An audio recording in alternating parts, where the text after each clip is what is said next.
Labas rytas. Šiandien yra 6 dienos pradžia. Mano šalmas keistai uždėtas. Palieku stovyklavietę, kuri buvo prie ežero, labai jauki, faina.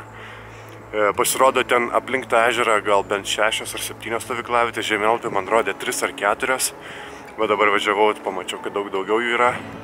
Esu prie pat Austrijos sienos, pasirodo, čia aš net nebuvau vertinęs, kad čia tiek arti.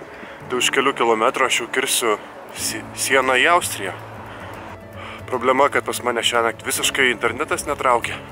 Tai aš net nežinau iš tikrųjų, kur tiksliai važiuot, kaip važiuot, kiek važiuot reikės.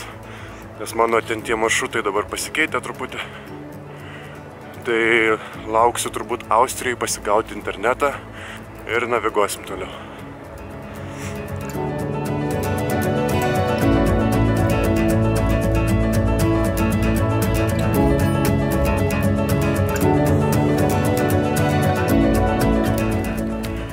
Važiuoju ir galvoju, kur čia ta siena. Ir supratau, kad posūkio nepadariau vieną, teko grįžti kelis kilometrus, dabar jau artėju. Bet prieš artėjant, iš Čekijos išvažiuoti, noriu 3 faktus pasidalinti, kokius pastebėjau. Pirmas. Čekijoje labai mėgsta visur sodinti viską. Vakar vienu momentu save prigavau, kaip stebėjausi į pievą žiūrėdamas, tiesiog žiūriu į pievą ir po to suvokiau, kad realiai visur būna užsodinta, tai aguonos, tai rugiai, tai dar kokie kukurūzai, visur traktoriai, kombainai sukasi. Ir pievų beveik nebuvo. Tai va, čia vienas pastebėjimas. Antras pastebėjimas, kad Čekijai nė velnio nėra žvyro kelių. Kažkaip atrodo normalu Lietuvoje jos rasti, čia ne vieno nebuvo per visą kelionę. Ir trečias dalykas yra, kad čekai mėgsta dviračiais keliauti, o ypač pastebėjau, kad labai jie jau yra prisijaukinę elektrinius dviračius, ko pas mus taip nėra. Tai ir senukai visur važinėja, ir jaunimas, ir šeimos, ne šeimos, tai vat, aktyvus jaunimas.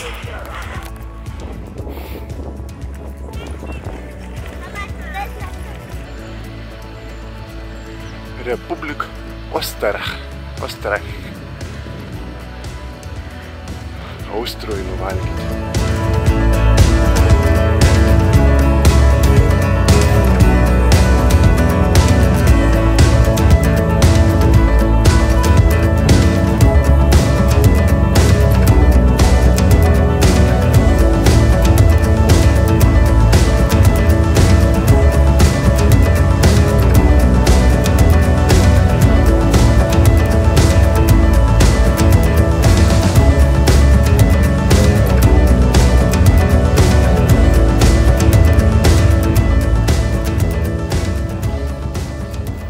Kelintoj Austrijos gyvenvietėj vis pastebiu, kad yra toksai nepagrindinis kelias, o tarsi už gyvenamųjų namų, už jų gyvenamųjų zonų ir galbūt kartais ariamų tokių mažų laukelių.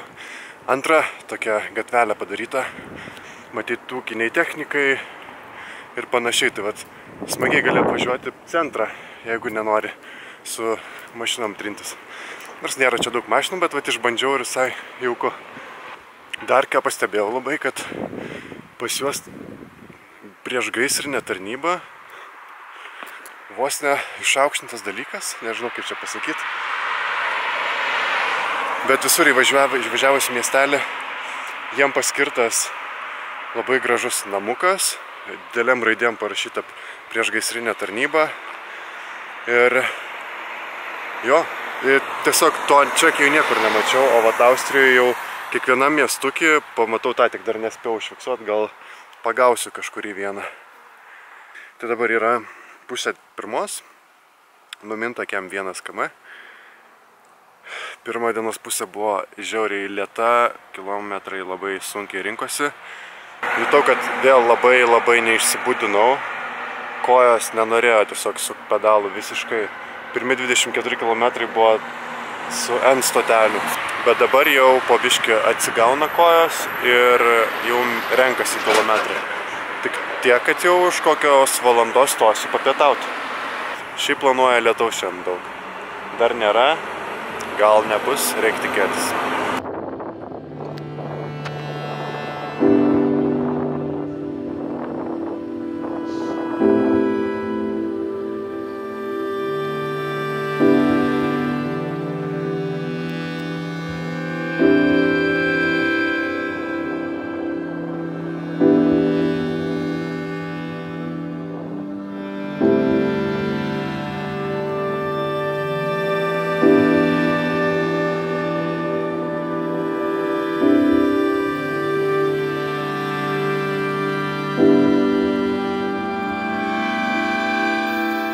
Ką tik įveikų pirmąjį žvyro ruožą apie 2 kilometrus. Ajajaj, Austrija. Sugadinot puikų rodiklį vidurio Europos.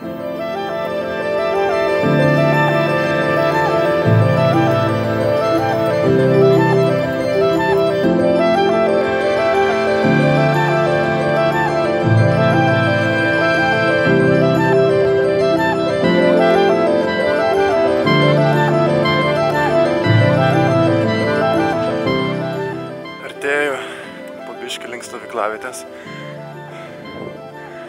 Keliauju kaimo keliais užmiestyje. Ir čia kas faina yra, kad vis pamatau ženklą, kad dviračiam šianai, bet tokie biški nusukimai nuo pagrindinio kelio.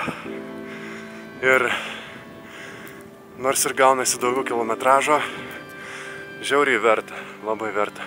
Nes jie visi tokie ganėtinai sutvarkyti plento keliukai ir be galo ramu, jokio eismo, gražus kraštovaizdis. Vis tiek pamatai vietinius miestukus mažukus, kaimukus, nežinau kas čia. Tai žodžiu, čia vieni geriausių kelių visoj mano išvykoj po kol kas. Ir dar truputis liko šiandien jų.